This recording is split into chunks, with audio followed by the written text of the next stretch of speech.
Good afternoon.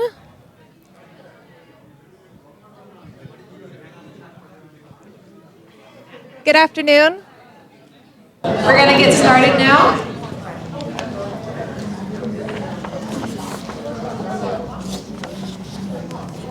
All right, if I'm being Richard here. Shh.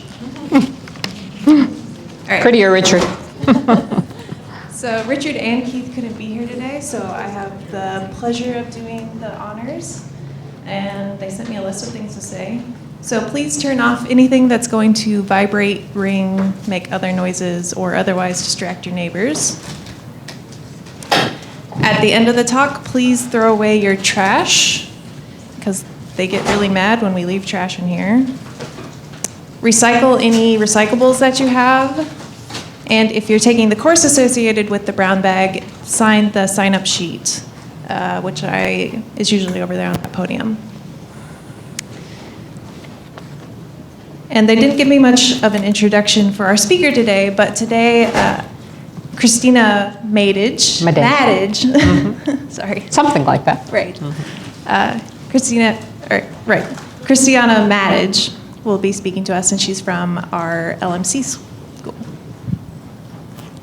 Okay, well, thanks very much. Can everyone hear me? Am I too loud? Alex can fix that. I'm echoing back to myself, so this is strange. The last time I was in this room, it was a third larger, and now all of you are very compacted.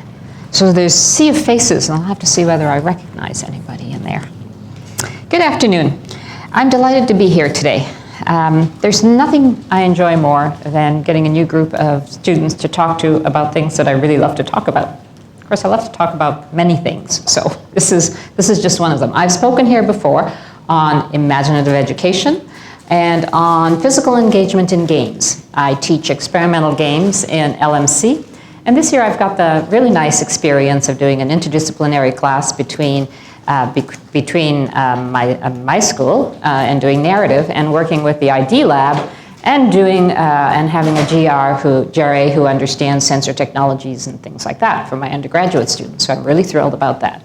I love to look at narrative in a variety of different ways and to see how it works across media. And in particular, I'm a historian. So whenever anyone has an interest in current digital media, I always try and take it back at least a couple of thousand years to see how people did things before, and indeed find that in many ways, it's really only the media that changes, and what we want to create, what we want to make out of that is really the same. So I'm going to do a little prologue first about what I'm actually going to talk to you at the end of the class about. Now, Romeo and Juliet was written by William Shakespeare in 1597. And in 2013, a couple of years ago, my students at the Center for Digital Media in Vancouver, I teach in a graduate program in Vancouver in the summer, created a Facebook edition, continuation of Romeo and Juliet, which they called After Love Comes Destruction. So the last third of this talk will be about how these students took a canonical piece of literature and brought it into social media, which is what we use every day as a way of interacting with each other, and which is a really nice new way of creating narratives.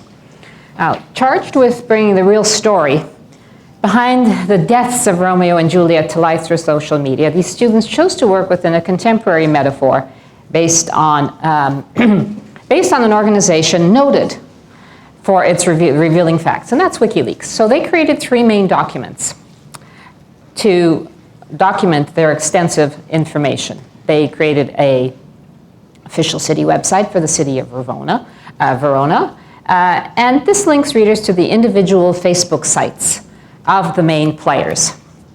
Then they created Verona Leaks, which informs the citizens of Verona of information withheld from the public view, which they got in the previous document. And then the city of Verona had hired a firm of investigators, J. Murphy and Sons, and J. Murphy and Sons created a website which documented everything that had happened through the period of time that Romeo and Juliet were having their love affair and after they died. So, now, at the forefront of our narrative innovation is are social media channels. Social media channels are speculative spaces. They're spaces that we really not sure about what we're doing in yet. For creating and experiencing stories that are both interactive and collaborative. They're participatory. You participate in social media. However, the media is only the access point to the expressiveness of the narrative content. So, wiki messaging mashups in social media, such as Facebook, Twitter, and YouTube, are on a trajectory of participatory story forms that go back many, many centuries. And what they do is they offer ways to create narrative meaning that it reflects the culture that they are a part of. Much in the same way that the harlequinade, which was an interactive device, reflected the culture of the 1700s, and the Volvo reflected the culture of the 1200s.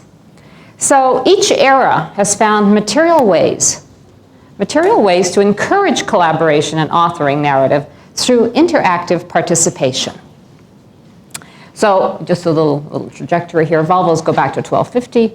We're talking 900 years. And actually, they were first created by, in the Arabic countries as early as 1000. So we're looking at 1,000 years of interactive technologies. And I'll take you through some of these. Now, because I'm really interested in this, I decided I'd write a book. So this book is coming out at the beginning of December. It's called Interactivity, Collaboration, and Authoring in Social Media. It provides a short history of interactive narratives for the last millennium, last 1,000 years. And it talks about this collaboratively authored social media narrative, Romeo and Juliet on Facebook, After Love Comes Destruction. It's like a case study. It takes you step by step through what we did in class. Now, narrative as material culture. Narrative as material culture has a lot of nuances. And I'm not really going to go into great depth. What I want to show you in this talk is a lot of pictures of things that existed over the last 1,000 years, and then a few more pictures about what we did. But I did want to set the scene to talk about the fact that innovation and change is a part of material culture. When we create an artifact, whether we created it 2,000 years ago, or we created it 1,000 years ago, or created it today, it's a moment in time. That moment in time, that artifact, even though it's just a really thin slice of where we are in our culture, it reflects the past and it foretells the future. And that work is always becoming. Our narratives are always becoming. They're never standing still. When an author writes something or creates something as an artifact, invariably the minute it's written down, the minute it's created, we go on to a new idea. There's always a sense of becoming. So I talk about, in the book, I talk about content and form and medium. I talk about dialogism, agency, and collaboration. In this talk, I'm going to define these things for you because everyone has a different idea about the way they look at specific terms, words. So in this talk, I define material culture as the physical evidence that defines our society and our culture. So that would be books, what you see on a website, things like if you went back to Egypt, the hieroglyphics that appear on walls, those are material. That's material culture. That's physical evidence. A dialogue is a two-way communication in which the participants influence each other. It's not just one person talking and another person talking. It's people having discourse, which ideas are exchanged and influence each other. Interactivity is a reciprocal action that prompts dialogue, right? So interactivity is you and me talking, or you and me doing something, or me interacting with something like the computer, and there's a dialogue between the two of us, and something new emerges from that. Agency is the capacity for an individual to have a choice in their behavior. And in reading, that choice is often intellectual, in which what you do is you take a story and you adapt it to your own ideas. In an interactive narrative, where you have a physical, tangible artifact, that agency has different nuances. It can mean just moving something. It can mean actually changing the story behind it. So those are nuances. And some of the way agency evolved is dependent on the kind of interactive physical materials that we had. Collaboration, that's participation in dialogue process by authors and readers for the purpose of creating an artifact. Collaboration can be between you and an object, between you and a person, between you and a group, or within a group. And narrative is either expository, i.e. it provides information, or it's a story. And what's a story? A story is all the events in a narrative in sequence, with the plot being the way that these events are presented. If you take my narrative class, you'll learn all that stuff. So, all storytelling begins with a conversation of one sort or another. And we're going to go back a couple of thousand years, actually, to about 500 or 600 BC in ancient Greece. And we're going to go back to Socrates at about the time when writing was being created. Before that, writing wasn't a common thing by which you shared stories. Socrates believed that writing was a dead medium. He believed that text was immutable, that it cannot be changed. Writing was knowledge communication. It wasn't knowledge creation. Once something was written down, there wasn't any way that you could change it. And the only way that you could actually create knowledge was to have discourse, was to have a dialogue around ideas. And only dialogue provided for this knowledge creation. So discourse is dynamic, right? Humans speak with each other and have the opportunity to respond immediately. I talk to you, you say something, you respond immediately. You don't like my opinion, you tell me. So, as an ideal, such a dynamic is really difficult to achieve with an interface like writing, text, which looks mute when you first look at it. So what did authors do? Well, authors, human beings, have an amazing capacity to move past what's obvious, to try new things and to experiment to see whether they can get past that which is so obvious. So authors pushed the boundaries of the Codex, which was the book in the 400, to create dialogue between the author and the reader. How did they do this? Well, they did this in a number of different ways. One of the ways they did this was to create something called glossae ordinare. This is from the Decretals of Gregory. This is a part of the Bible. As circa 1241. It's discussions on the Bible. So what this document does is there would have been an original manuscript. That's the centerpiece. It would have gone, someone would have made comments about it. It would have gone to another scribe. They would have scribed what's on the left. Would have then gone to another scribe to include comments and dialogue on the right. And then there would have been even another one. There were up to 4 new manuscripts, and then people added marginalia, right? They added little notes along the side. And you have to know that you may add marginalia, and you keep your book or you throw them away, but these books were passed on and passed on and passed on because there weren't very many of them, right? These were important documents for discourse. And this was one of the ways that they took what is a mute object, a narrative artifact, and they tried to add dialogue to it. Now, in the 13th century, in the 1200s in Europe, they began to include manipulable devices right in the texts. So there were simple things like sundials which were illustrated on a page, and the reader could place a stylus on it and actually make the sundial work. More complex things would be objects called volvels. These were complex combinatory devices. Some of them were simpler than others, but a lot of them were really, really complex. Now, volvels were first used in Arabic writings, as I mentioned, around 1000 CE, and what they consisted of is they consisted of 1 or more graduated paper discs which were sewn together in the book, and you could spin them so that you could combine things. And information was aligned geometrically and relationally and ideologically to increase knowledge by introducing new kinds of paradigms.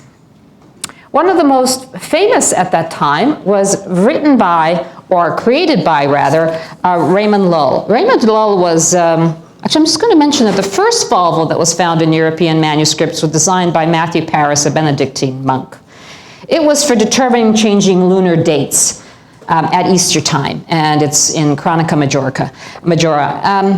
That's what most of the volvels were for astronomy or for scientific purposes, where information was put together so that you could find out what was going on around you in the world. But Lull, he was a prominent Majorcan writer from Majorca, philosopher and scientist.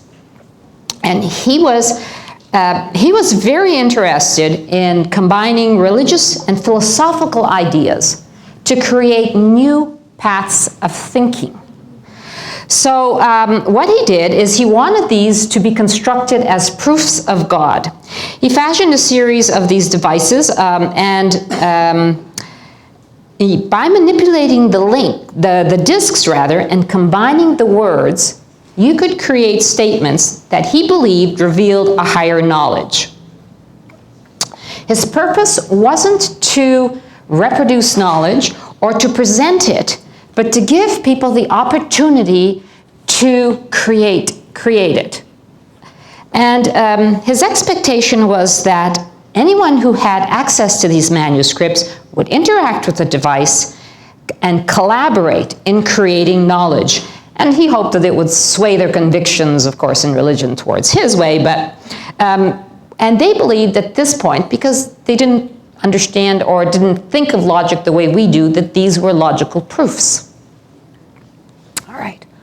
So you saw the ABCs here if you look at these, you will see that there's and each one of those was related to a term. He had created a classification system that he used for here, which had to do with a variety of things like, as it says here, absolute principles, relative principles. There were questions, subjects, virtues, and vices. It's quite complex. I want to show you another way that they made dialogue visible. Here is Raymond Lull and Thomas Le Messier in discussion. This is a 1321 document which shows about 15 images of Ramon Lull and Thomas and other people as well discussing things. And so what we have here is we have an early comic almost, in that we have commentary, rebuttal, commentary, rebuttal, commentary, rebuttal. And once again, this was a way of showing that the word wasn't mute. The word changed. If we introduced ideas in text, that didn't mean that they were written down for good. It wasn't in concrete. As volvels moved along, they became much more complex. George Philip Harshdorfer, as Poetic Tinkering, created in 1651. This was an amazing device that had 5 paper discs and had each of which was inscribed with a unit of the German language. And when put together, it could create an innumerable number of combinations. So as a poet, you would use this in much the same way that Lull's volvels, his volvels were about religious aspects. You would put this together to create language, to create words, to create texts. As we move along, things change. People become more progressive in the way that they're introducing how you can manipulate a text. And in the 1500s, we move from a scientific to a more humanistic, a more community-oriented manipulation of narratives. These weren't yet narratives. They were more or less pictures that told a story.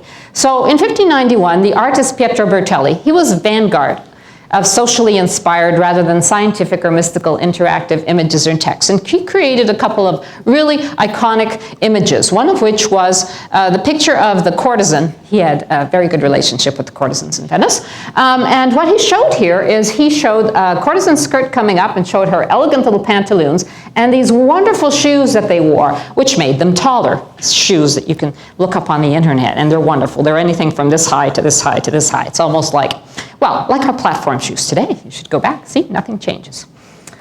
So we then move to more tangible narratives. As I said, those were still images which weren't really a narrative in the sense that there wasn't a complete story wrapped around them. But now we come to tangible narratives. And these are named metamorphoses, mechanicals, harlequinades, transformations, and turned up books. And they, as I said, they took a number of different forms. And all of them included a device that could be opened or moved so that the reader could access parts of the story and not change the story totally, but change how you interacted, changed how they interacted with the story. So the first one that I have up for you here is a Harlequinade. This is Queen Mab, or The Tricks of Harlequin by Robert Sayre, 1771. Many of these were based in performance narratives. They were based on plays, and what authors wanted to do is they wanted to bring the performance aspect of a play to text. So here we have a Harlequin. This Queen Mab was performed many, many times, and what we have here is we have 4 flaps which open up and have 4 more parts of the story. And they're almost like surprises. You open up a flap, and really what's underneath it is very unexpected. Now, this story is interactive only from the perspective that you can open up the pages from different sequence. You can read it in a traditional narrative sequence, or you can open them up and be surprised and access them in different ways. And I have to tell you that none of this is for children, right? All of this stuff is for adults. We don't get into children's stuff until way later. So here we have Beauty and the Beast, home pantomime. Once again, the interest was in bringing the performance of the theater into books. How do you make it tangible? How do you make it real? How do you make people feel that they're part of the story?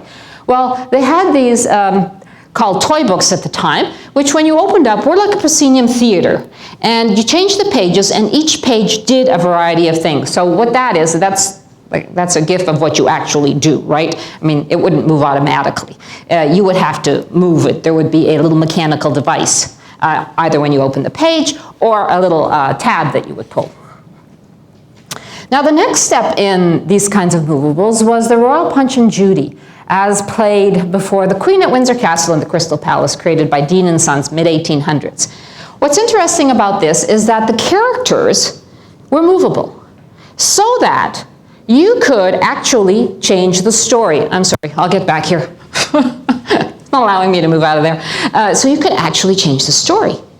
So you no longer had to follow the traditional story and read the whole thing, or be captured by the text so that you had to move it up and down. What you had is you had 2 characters who, if you didn't want Punch to Pop Judy, you didn't have to have Punch Pop Judy. So all of a sudden you had significant more agency than you had before. All right? All of a sudden you, as a reader, became a real part of the performance, not just someone who opened things, but someone who actually manipulated the story. And the same thing in the History and Adventures of Little Henry.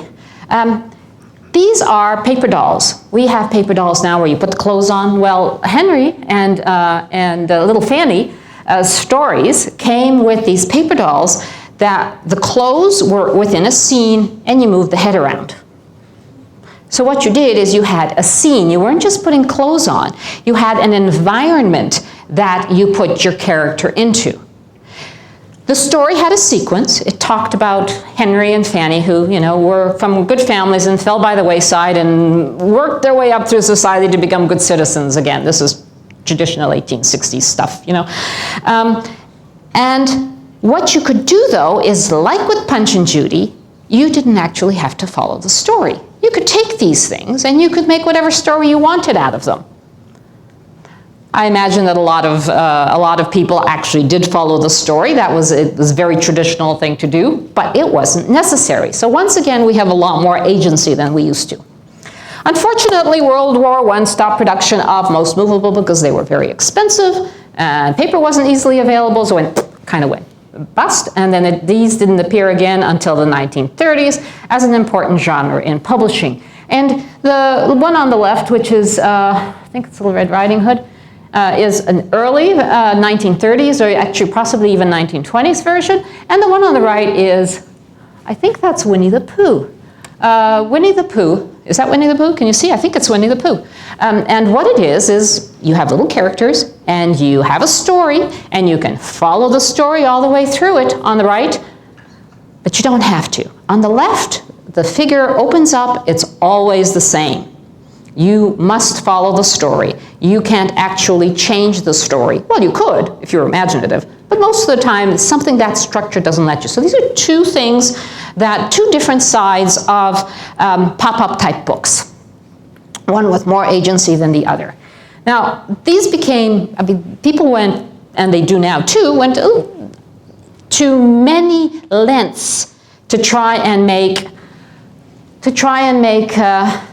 text more interactive. And in this one, Tony Sargent's Magic Movie Book, what you had is you had little eyeglasses that you looked at the screen, and there were different colors, so it was like, you got to see things differently, and you could take out books, you could open cards, in much the same way many texts are today. The publishing industry has gone back very much to this sort of thing on a much grander scale. I have a book on Bob Dylan where I can open it up and I can take out original song sheets, I can take out his diary, I can take out theater tickets from where he played, all of that, which is very popular today. I can do that on any topic, whether it's a musician or art. Now, at that point, where are we, 1226, okay. At that point, I wanted to take things back a little bit. Now, collaboration in the late 1800s wasn't only a matter of looking through books, obviously. There was lots of performance narratives, plays, puppet theaters, opera, and ballet. And one of the performance narratives, one that was noted for offering interactive opportunities for the audience, because you have to understand that all of these things were very seldom interactive. Mind you, during the time of Shakespeare, they'd be throwing tomatoes or they'd be talking back and forth. But often narrative plays were a proscenium type thing where you sat and the theater was in front of you. But with the British pantomime, which was created in the early 1700s, the tradition is to have people talk back and forth. So you talk and give advice to the actors to move the story along. So you'll have the ugly sister saying, "I'm much prettier than Cinderella." And the traditional response, the whole audience goes, "Oh, no, you're not." And everybody in the theater does this, right? And then the ugly sister says, "Oh, yes, I am." And the audience says, "Oh, no, you're not." And so this sort of thing happens throughout the play.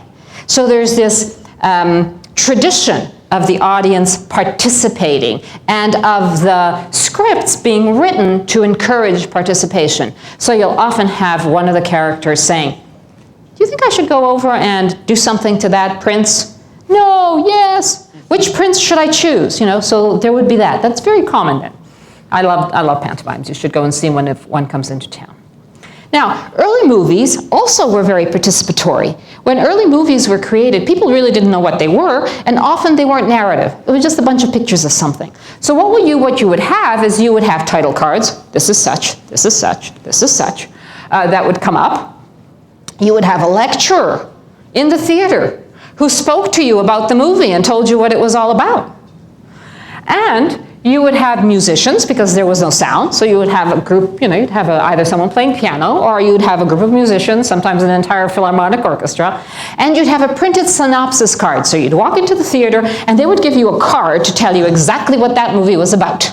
So you couldn't get it wrong, along with the lecture and everything else. Very, very participatory that way. And that is to just identify that I'm talking a lot about text, but there are other performance and interactive types of media as well. So I'm going to dash ahead in time here, and I'm going to go to The Cave of Time, which was created in 1979, and this is the cover. This is the cover of the book, and this is the narrative map. This is the first interactive book, which offers readers the opportunity to pick an ending, right? All right, so you pick an ending for yourself. So in here, for instance, you would start off and then you would go to, you would pick 6 different things that you could do. And they all split up and you could move on and move on and move on. In its heyday, I think this lasted this closed 1999. 1999? Yeah, so it lasted for 20 years. There were a couple of hundred books written. And what they found is that the original idea of having multiple endings was, there were 2 choices. You could either create lots of endings and very little story, because if you had a 200-page or 150-page book, there were only so many pages you could allocate to each plot. So they had to necessarily be really schematic, not a lot of description, not a lot of character development, but 40 endings. What happened is, as the authors wanted to make the stories a little more interesting, a little deeper, develop the characters, they had to add more pages to each plot. And so what happened is the number of plot lines was reduced, and eventually they came around to having 10 endings, say, and far more depth and character development in the story. So that was the trade-off. Now, this was created at around the same time as Zork was. Does anyone not know what Zork is? All right. Do you know what Adventure is? Adventure is the Colossal Cave Adventure, first interactive text game. Zork was created by the people who looked at Adventure and said, there's not enough story here. And they went on to create Zork, which was a much deeper, much more elegant writing, more characters, a real story. And they went on to create a company called Infocont, and they were the people who first brought something like Zork to the public. Zork was released as 3 little diskettes because they couldn't get it on one. They couldn't get all that information on one. And the guy who created Zork, and it was a story which had a lot of paths. So he read one of these books and he said, why is this guy doing this? Is he copying us? Because Zork was created around 77, 78, yeah. Is he copying us? And if he's doing this, he's doing it really badly. In a digital environment, I can take this idea and I can actually make it work. I can actually add a lot of endings. Not only can I add a lot of endings, but I can develop characters, I can develop spaces. Why is he doing this in paper? Well, he did it in paper because not very many people used computers at that point, and it was very popular. But computers were moving along. And I just wanted to introduce one thing actually. In 1968, Doug Engelbart, let's see, I have some information on that here. Doug Engelbart, where is he? Where's my Doug Engelbart? Ah, yeah, okay, so. He was working with his team at the Augmentation Research Center. And what he was trying to do at that time was to create a hyper-collaborative knowledge environment. And it was called NLS. So, in 1968, they completed a demonstration. And in this demonstration, you have to understand this is 1968. Nothing like this exists. They had Windows, hypertext, graphics, video conferencing, a computer mouse, word processing, dynamic file linking, revision control, and a collaborative real-time editor. Completely unheard of. People were completely astounded. That's why it was called the mother of all demos. It showed the visionary approach and the practical results of his team. He demonstrated hypertext and collaborative editing on an on-stage 22-foot screen, and members of his team were working 30 miles away. So this is 1968. Members of his team were teleconferenced in via telephone lines. So figure 1 shows Engelbart operating the NLS superimposed on what was happening on the screen. And then on the right, you've got a demo of the conferencing system featuring one of the team members at Menlo Park. So on the screen, people saw stuff which, didn't happen again for 20 years. Okay? This was an astounding, but what it did, it showed people what was possible. Okay, so let's just move on. Let's go on to Adventure. Everyone knows Adventure. It appeared on a PDP 10 in 1977. And from then, we moved on to Infocom. Infocom is the people who created Zork. And as I mentioned, David Lebling thought that the Cave of Time was a knockoff, trying to do an adventure game as a book with a lot less interactivity. In digital text adventures, there weren't any limitations. Authors could include extensive details for setting and situation, building complex worlds, to explore multiple paths that were linked in nonlinear ways. Now, this complexity of choice was still an illusion. You really didn't have agency. What you had was choice. Much like the 2 different types of interactive narratives that I showed you, the text-based ones, you had a series of things that you could do here from which you could pick, right? And yes, it was very big, much the same way that, Winston has a million things that he can look at when he's trying to solve a problem, IBM's Winston. Much the same thing. What you're doing here is you're putting together points of information. This was fairly complex, and let me see if I can, before I move on, to the next one, there's one little bit of information that I thought that's really cool, is that they also created a game called The Hitchhiker's Guide to the Galaxy. And when they were creating these games, they created feelies. So along with the game, you got stuff. For instance, in The Hitchhiker's Guide to the Galaxy, you got peril-sensitive sunglasses that were included, which you wore to be a part of the game. So they sent out stuff with their games to make you feel like you were part of the narrative. So you weren't just playing on the screen. And I think it's worthwhile considering that they were thinking of those sorts of things then, and we're only slowly, again, coming to the idea that, gee, maybe it might be nice to have artifacts that we're playing with along with our games. So, tangible artifacts, feelies, increased the performance aspects of engagement with the game, and they brought the narrative out of the virtual space of the computer and into the physical space of the player, something that we're doing with augmented reality today and a bunch of other stuff. One of the other things that was important is all of these games had community groups, community discussion groups. This is where our social media comes from. So what you would have is, first of all of these were community-based, right? They were all either at universities or at high-level corporations like IBM where research was being done. So there was a group of people who were all interested in this. And if anyone created a game, someone in another department in the organization would immediately jump on it and play it, alter it, add to it, discuss it. So there was always a discussion going on. And this discussion built a really strong community of people around interactive games, interactive narrative games in particular, because that's what most of these were.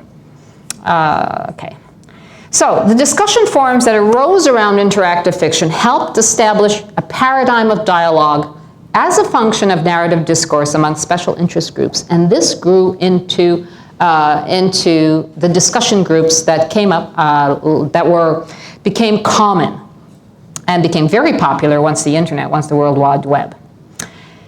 A project that I'm going to introduce to you now, which was 1983. And this is so far ahead of its time in terms of augmented reality type of stuff that it is, I'm surprised that this isn't brought up as an example more often. Back in 1981, the Bumbershoot Festival in Seattle, there was a group called Invisible Seattle who had gotten together and who were interested in using the city as part of their narrative landscape.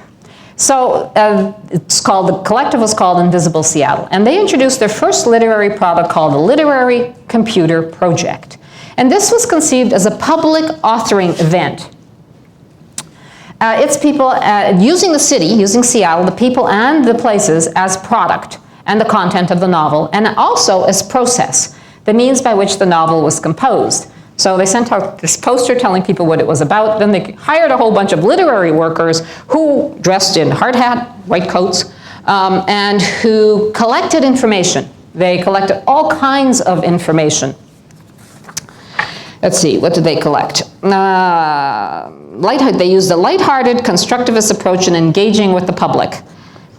And they suggested that they were going to be constructing a novel. So they got everybody involved based on the fact that everyone was participating in creating a novel. And they were instructed to find words, humor, and touching anecdotes that would fill the novel. So they used interviews, questionnaires, fill-in-the-blank forms to engage with citizens and gather texts. They also collected overheard conversations, favorite lies for a book of lies, songs, anecdotes, and locations for action. The data was the city, and it was going to be used to publicly compose a book during the festival. So what they did is they built a fake computer, this thing in the background. So they had this big room and this thing called Charizard 2 in the background. It was created by an artist, and you can see it's very tiny in the middle, and there were 4 workers at all time. So they had all of these different types of text. What do you do with this? And they were available in boxes. So what you had is you had all of these boxes of information, right? And there would be editors who would go out and who would start gathering the information, putting it together. They would also put this information up on the wall of the space that they had. And there were people milling about all day long, adding their comments. So you would have, at any one time, you would have 2 people collecting and 2 people writing on a computer inside this tiny little room, right? Inside there, that's them. That's them there. Composing. And they would be saying things like, you know, I need a bit of this. I need to know where this character has gone. Do you have any information about the bridge that's being built? And the person would rush off and find something to see what someone said about that. Bring it back. They would write, they would write, they would write. They would then spin off a script for the day, a draft for the day. It would be pinned up on the boards outside. All the audience, anyone who came in could go in and make comments, add notes, posted notes. Those would be collected. They would go back inside. So there were always 2 people inside. There were always 2 people gathering information, and they changed every 2 hours. So using 2 microcomputers set up in Scheherazade 2, participating writers working in pairs are given 2 hours to create the first chapter of a mystery from thousands of pieces of handwritten data that collected and organized by the literary workers. So what we had is we had a new image of the process of writing that replaced the romantic ones in our mind. So that's the romantic image of a writer. You sit in a room and you write, right? Well, this is a little different. This is far more collaborative, very interactive, and very new media. And this was in 1983. So what they had is they had chunks of text in variant orders that were edited in teams and written in public for all to see. Much of the stuff that's happening today on blogs and on Twitter. So a draft of the complete novel was finished at the end of 4 days. 4 days of writing were an exhilarating madness. The writers searching for details and piles of data, lights flashing to announce major new ideas, visitors laughing and commenting on drafts as newly completed chapters were printed out and posted. It was a mistake, however, to think that this madhouse implied an unstructured visionary approach to the composition of the novel. The madhouse was governed by algorithmic planning. They had put this together extraordinarily carefully, including how they were going to input the information into the computer, how they were going to organize it on the computer, and how they were going to output it. So one of the things that they found is they found that it wasn't really a process of making a novel. It was a process of gathering information. They did 17 different drafts of this, and it wasn't until 7 years later that they actually put out a definitive draft. And even then, the authors said, well, this isn't really a definitive draft. What we have here is a huge database, and we can write any kind of story we want. Changing characters, changing the scenes, doing whatever we want with it. So that kind of collaborative, at that point I think it was collective initially and then collaborative, because there's a difference between collective and collaborative. We have a realization that authoring in this kind of medium with this kind of process is a matter of a massive database as opposed to any one definitive story.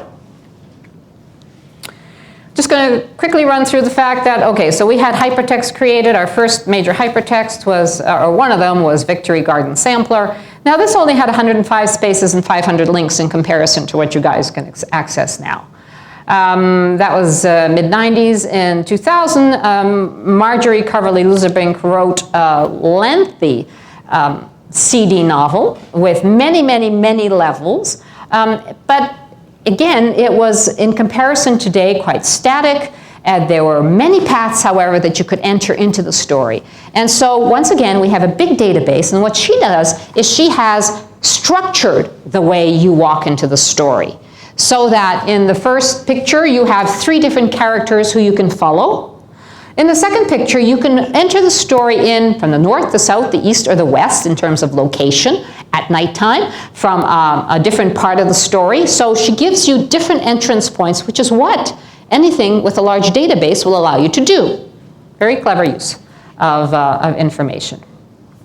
Okay, early online authoring, because I have to hurry through this.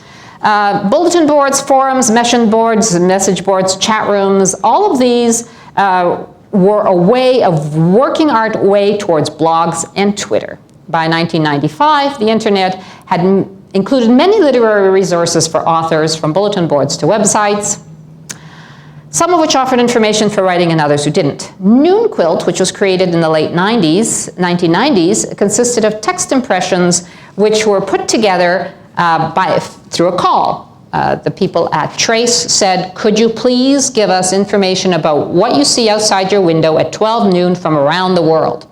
All of these people sent in texts, and they created this quilt, and you can go to any one of these little squares, open it up, and you get a piece of text like that. I'm going to skip Robert Coover. Inanimate Alice, and I'm going to skip Inanimate Alice. I'm going to go to social media. So social media was, the words were created in the early 1990s at AOL. And social media, a place where you can be entertained, communicate, and participate in social environments. So we had things like this, which were specific interest groups: Classmates, Community Connect, Asian Avenue, Black Planet, Mijant initially. We moved on to 6 Degrees, Friendster, MySpace, and Facebook. Now, while Facebook allowed people to write and post, share, and network friends, it was the weblog, the blog, that helped innovate in innovating online fiction. And then we have even more so, well, and it's kind of exponential. In 1999, there were 23 blogs on the internet, and now there are 25 billion blogging pages viewed a month. That's significant.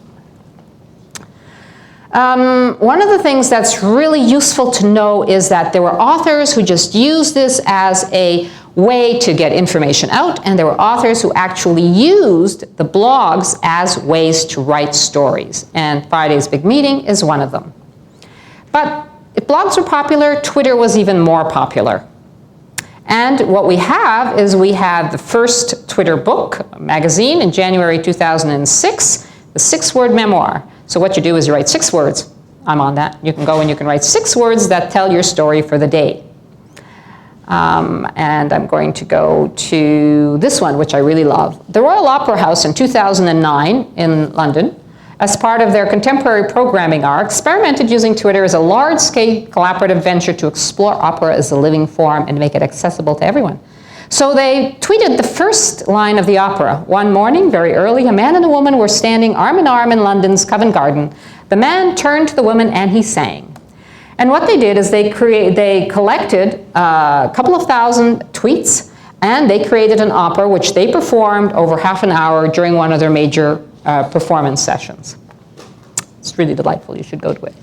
And Grammarly crowdsourced the novel The Lonely Wish Giver, 300 writers from 27 countries, and it was published April 24th, April 2014. So, Romeo and Juliet on Facebook, a social media narrative. What did my students do? So I had a team of 6 students engage in a dynamic process of collaboration. So they worked together to create an interactive narrative work that unfolded through social media. How do we adapt an old story to a new media, and why would we? Why is there any interest, or is there any interest? Well, if you only look at digital media as a tool to deliver content, the potential for using it to develop meaning is lost. So you need to look at the media itself as a way to actually create the meaning. It's not just an access point, but it's a way to enhance the way you express yourself.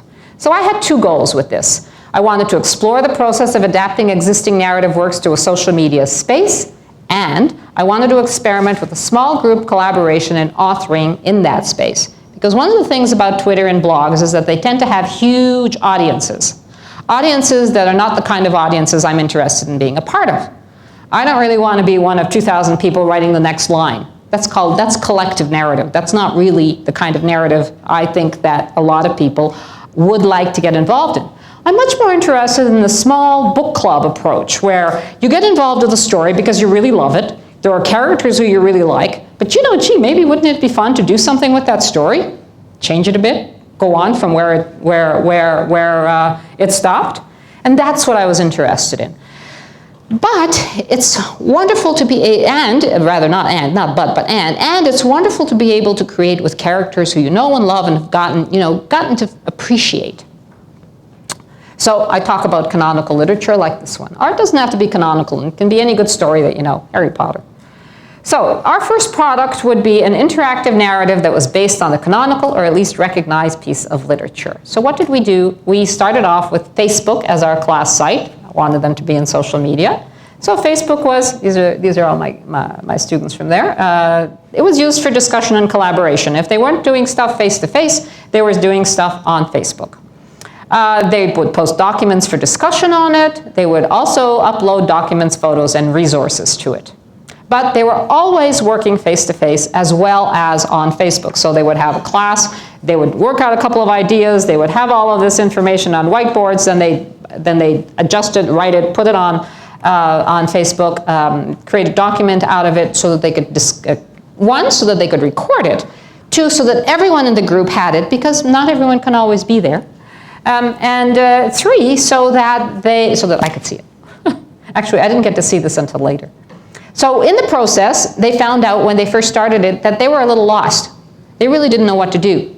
So they created a team like you would to make a movie, to make a video, to create a television program, something like that. Or for any project for industry as well. So they created a director, a lead writer, a designer, a technologist, a researcher, and a production coordinator. There were the 6 of them. And they started building the world.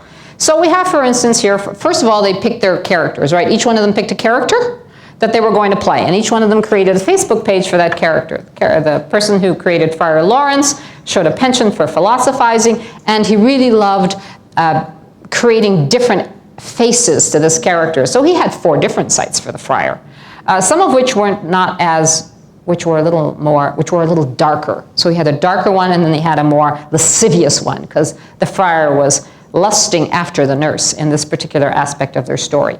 So what they had to do is they had to take Romeo and Juliet where it stopped, and they had to come up with a rationale for why Romeo and Juliet were killed, right? It came to them that what they wanted to do is they decided that, in the end, they decided that Romeo and Juliet were collateral damage in a power grab between the prince and Benvolio. So that's the story they developed, and they developed all of this around that. They created characters online by, first of all, doing rough scripts and then posting them. This is Lady Capulet's WordPress blog. They would create relationships. There would be conversations between each of the characters, and they would be posted either as emails or as phone conversations. And they would create all kinds of documents. There would be diaries. There would be city documents. When one of the characters were killed, there were documents from the morgue. There would be police reports. They had a huge load of documents that supported this story. And they archived them all on Google Drive. So you would, for instance, see one of the documents, and then it would be just listed, and people could access them, manipulate them, move them around. So the students designed 3 main sites to document the extensive materials. They went through this process. It took them a while before they figured out what they wanted to do and how they wanted to do it. So they kind of were mired in detail.